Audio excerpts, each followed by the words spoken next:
अभी मैं आपको बताऊंगा प्रीपोजिशंस के एरर्स कैसे स्पॉट किए जाते हैं। यहां कुछ करेक्ट सेंटेंस है, कुछ इनकरेक्ट सेंटेंस है। आप जहां कहीं भी इनकरेक्ट है तो उसको आप try to find it out कि वह इनकरेक्ट क्यों है। जैसे इसमें आप देखें, class teacher entered into the classroom, it's incorrect. क्यों? क्योंकि जहां कहीं भी एंटर रहेगा या एंटर्ड होगा वहां इनटू का इस्तेमाल नहीं होगा, स्पेशली जब वो क्लासरूम या हाउस की बात की जा रही है। लेकिन enter into a conversation, enter into a project, enter into business and enter upon a career होगा। That is the correct.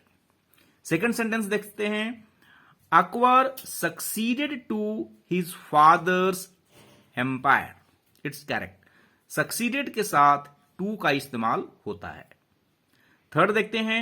Aurangzeb was neither ashamed of nor sorry for his cruelty. यहां ashamed of होगा। It's also a correct sentence. Fourth देखते हैं।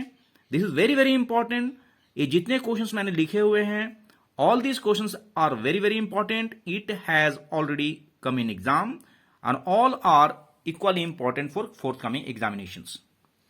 Despite, आप यहां देख रहे हैं, despite of good effort he failed.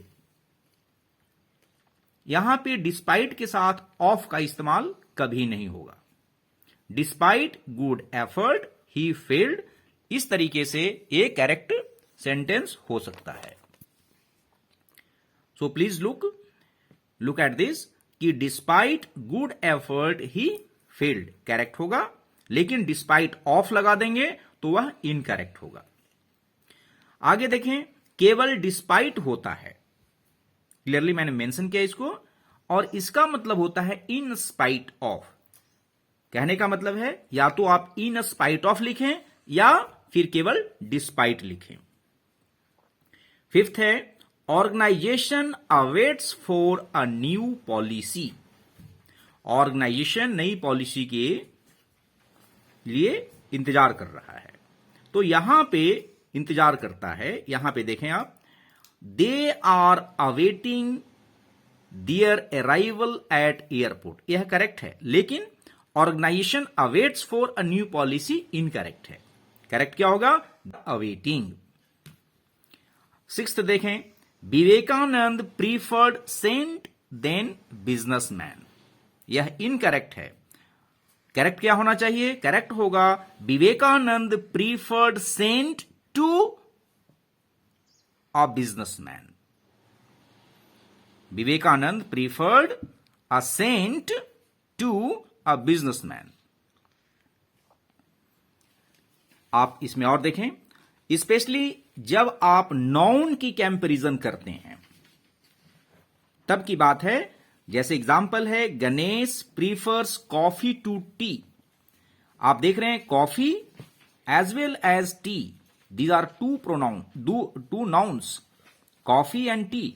Coffee और टी की कंपेयरिंग यहां पर हो रहा है, तो यहां पे क्या इस्तेमाल करेंगे? To. Ganesh prefers coffee to tea. आगे देखें, next example is Abdul prefers reading to playing.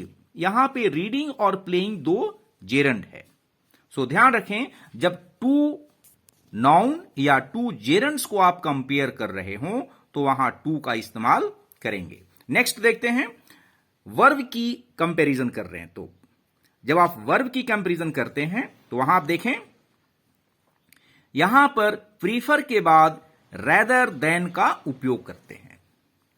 For example, Sher Singh prefer to speak rather than to write. हमेशा ध्यान रखें कि प्रीफर के बाद रेदर देन का इस्तेमाल किया जाएगा। This is very very important.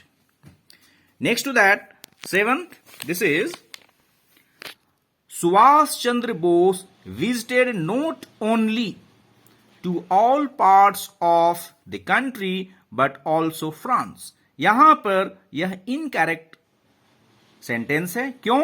क्योंकि यहां पे देखेंगे आप, I am reading again, Subhash Chandra Bose visited not only, to नहीं होगा, यहां पर टू नहीं होगा, all parts of the country but also France, तब जाके यह स्टेटमेंट करेक्ट होगा। नेक्स्ट देखते हैं। अब चूंकि विजिटेड एक वर्ब है, अतः ऑब्जेक्ट इसके बाद आएगा। नेक्स्ट देखें, 8th में Ranjit Singh was blind with an eye, इसमें बहुत सारे क्वेश्चंस मैंने देखे हुए हैं।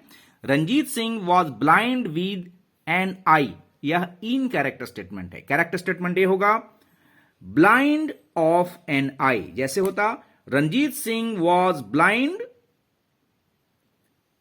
इन लेफ्ट आई और राइट आई, या ब्लाइंड ऑफ एन आई, या भी में से ब्लाइंड विद बोथ आईज। यदि दोनों आंखों की हम बात कर रहे हैं तो वहां पर विद होगा। यदि हम किसी एक की बात कर रहे हैं तो ब्लाइंड इन, और स्पेसिफाई कर रहे हैं तो ब्लाइंड इन लेफ्ट आई या ब्लाइंड इन राइट आई। और हम यदि स्पेसिफाई नहीं कर रहे हैं then it only be blind of an I.